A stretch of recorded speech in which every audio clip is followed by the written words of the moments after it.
Good morning. Ralph E. Hartman out here on the Beneva roadside, write-in candidate for Congress, District 17. I hope everyone's having a good morning so far. We're getting towards the warmer weather, but there's still a nice cool breeze out here. Before I continue with work pertaining to the These Days Matters that matter to the people, matter to our nation, I want to detail also that there is adversity. I think one of the first details that anyone notices is, why is that guy always sitting beside the roadside? And I'll tell you, there really is a very good explanation, and it spans a lot of time. And really, it's a matter that I didn't understand what was happening to me beginning back in 1989. But basically, a very loud, pervasive kind of disruption eventually forced me to have to live out. And there are many details that are in writing, various testimony that makes a lot of sense to everyone who's able to access the information, everyone that I sent to. But it isn't readily available to everyone. So what I'm going to do today is begin to make video messages to let everyone understand about the matter better. Really, I think there was beginning of secret strife starting around 10 years before '89. But what I'm saying right now is that really what continues to basically force me to be separate from mainstream began loudly in early 1989.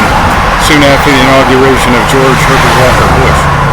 Well, what I didn't understand back then is that there is a very abusive and abusive family with a lot of powerful influence, and it took many years for me to learn that the allegation is that George Bush actually was probably a relative of a family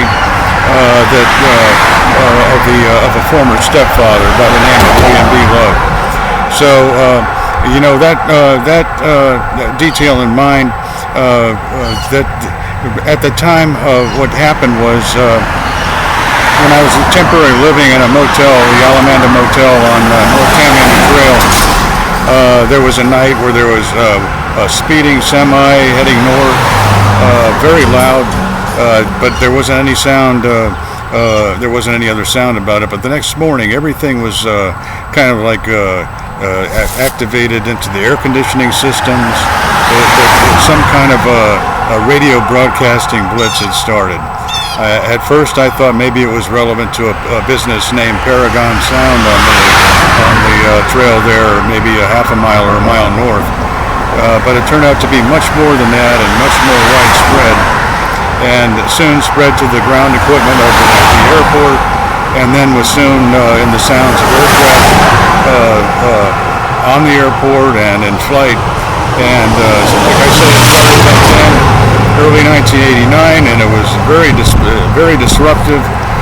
But there were others that had so much influence, and they pivoted on secret accusations that I didn't know about, that had been convincing enough that others were convinced to basically not say anything about the disturbance, as though it wasn't even occurring. But for me, it was very devastating, and within just a couple or a few years of it, that I ended up being forced to homelessness.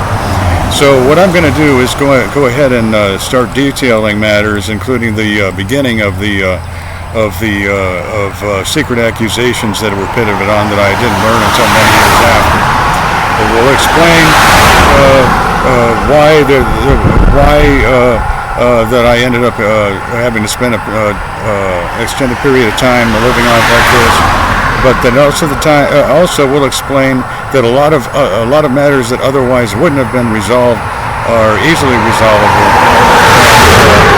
to help to make our nation and people safer, with a better understanding of pivotal times of the past that have been pivoted on by persons of power and influence, using secret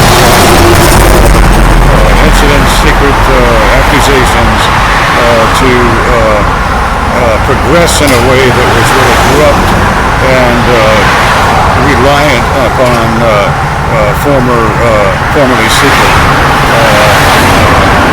details. So anyway, I hope everyone's having a good day. I'm going to try to make the rest of these videos briefer than this, but I still believe that I would be a good representative, and that there are many concerns and progress that many people will be interested about. Thank you.